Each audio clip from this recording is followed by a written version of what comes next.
Ryan, what do you think most lawyers are doing wrong in their writing?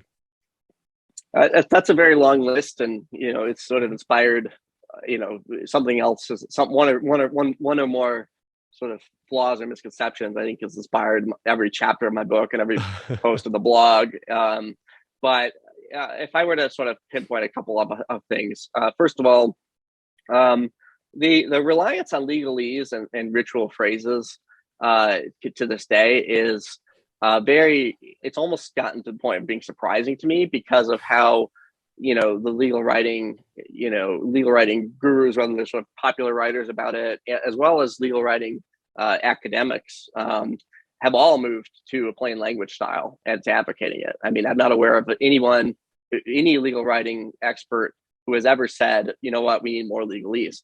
And so the continued presence of words like witnesseth in contract is and of a phrase like comes now before the court in your first line of your pleading is kind of baffling to me.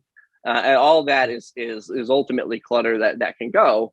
And it's just important to distinguish between words that are terms of art that actually have an established meaning in the law, as opposed to words that are just sort of professional jargon and things that people write to sound lawyerly and sort of separate themselves from the hoi polloi, and to ditch words along those lines. And then I think the overall emphasis on readability and concision, I think is generally not there. I think a lot of filings that you read, for example, they'll include kind of long droning sentences that don't seem to have any real structure, such that nobody would ever read this aloud. It's clear that no one's ever read this aloud because the sentence just kind of rolls on without any emphasis.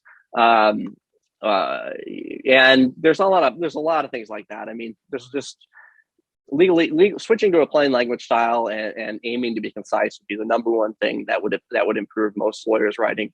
But also just actually thinking about how what you're writing affects the cognitive load of the reader is going to lead you to make better choices as well.